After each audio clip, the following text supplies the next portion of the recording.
Hey guys, Mr. Palmer back with our final installment of the physics midterm review. This one has to do with friction, the subject we've been studying most recently.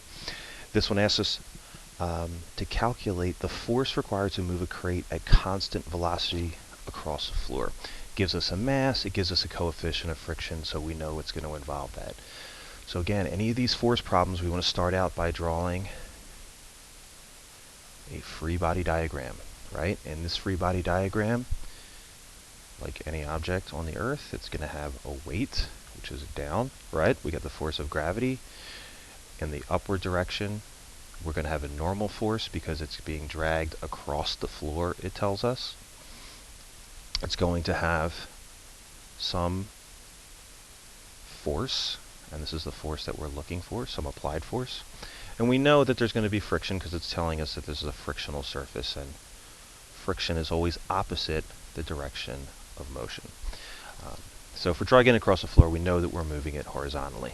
What do we know the relationship between these forces? Well, if the object, we're not pushing down on it, if it's a flat surface, we know that gravity and the normal force are going to be equal.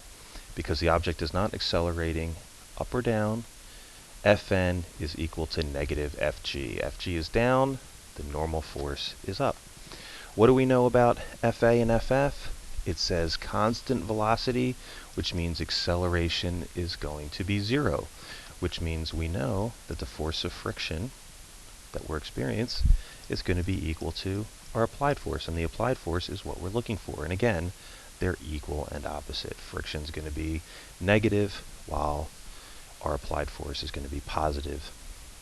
So we need to get some relationship between the horizontal and the vertical.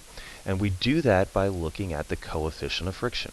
We know that the force of friction, our equation, is equal to mu Fn. The force of friction is equal to the coefficient of friction times the normal force. Now in this case, we can find the force of friction, which will tell us the applied force. We can get the normal force because we know the weight, and it's equal and opposite to the weight. So the equation for coefficient of friction tells us this relationship right here between normal and friction. So let's go substitute in. We're told that the mass is 48 kilograms. The coefficient of friction is 0.32. So I'm going to go to our equation.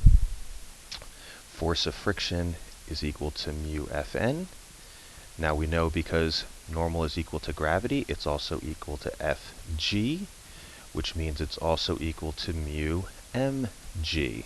So if we know the mass and we know the coefficient of friction, we can solve. So I'm just picking a different color.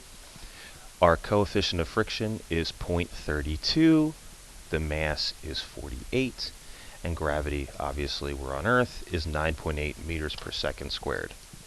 Solving is going to give us 150.5 newtons. That's our force of friction. So that also means that that is going to be our applied force in this problem. So that's a simple, straightforward friction problem. And if you have questions, make sure you come find me and I'll help you out.